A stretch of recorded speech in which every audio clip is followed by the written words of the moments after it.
I had been secretly married to my CEO husband for 6 years, but he still would not let our son call him dad. After he missed our son's birthday again because of his secretary, I took out the divorce agreement and left with our son for good. The usually calm man lost control and stormed into the office to demand where we were. This time, neither my son nor I would come back. Mr. Clark, I'll be going abroad for further studies next month. Here is my resignation letter. Mr. Clark looked at me in surprise. This is so sudden. I told him the excuse I came up with. My husband is in Australia. I want to take our child there so we can be together. He nodded. That makes sense. Raising a child alone here must be hard. We all thought you were a single mother. I smiled. I was not. But soon, I would be. As I stepped out, I ran into Matthew Grant and Quilla Xander walking toward me. Matthew was my boss and the father of my child. 7 years ago, I was his personal secretary. One chaotic night, after too much drinking, we had a child. This year marked the 6th year of our secret marriage and the 6th year he refused to let our child call him dad. Matthew walked slowly, as if he were deliberately matching the pace of the woman beside him. Quilla was holding a report in one hand and clutching the hem of Matthew's suit with the other. Their lovey-dovey act was almost painful to watch. As we passed each other, my heart sank. I could not help saying, "Matthew." He stopped and looked at me with a cold expression. "Miss Langley." His polite but distant tone carried a warning.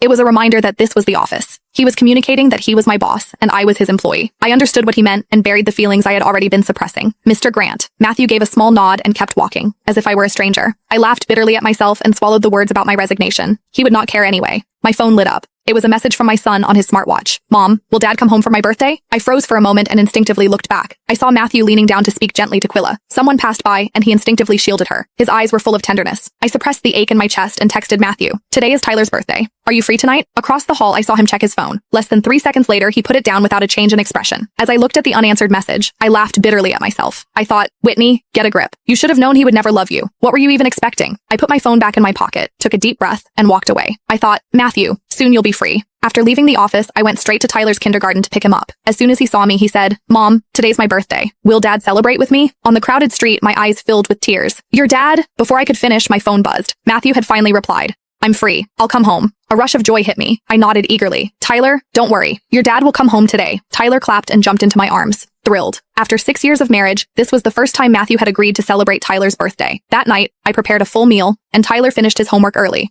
1 hour passed, then 2, then 3. I sent message after message on my phone. I asked Matthew if he was coming, but as usual, there was no reply. Tyler seemed to understand. He looked at me hesitantly. "Mom, is Dad too busy?" A sharp pain hit my chest. I wanted to explain, but no words came out. In the end, I said, "It's okay. I'll always be with you." Tyler did not ask further questions. He quietly picked up his birthday hat. "Mom, can you put it on for me?" I nodded. As I reached for it, I noticed Quilla's latest social media post. "Today was great. I really enjoyed myself." The photo showed a beautifully plated dish at a high-end restaurant. Even though no one's face was visible, I noticed the wedding ring peeking out in the top right corner. It was the one Matthew and I had chosen when we got married. He had always worn it on the pinky of his left hand. He didn't want others to know that he was already married. How ironic. The ring that was supposed to symbolize marriage had become a symbol of Matthew's single life. On Tyler's 6th birthday, he was having a candlelit dinner with his lover at a fancy restaurant.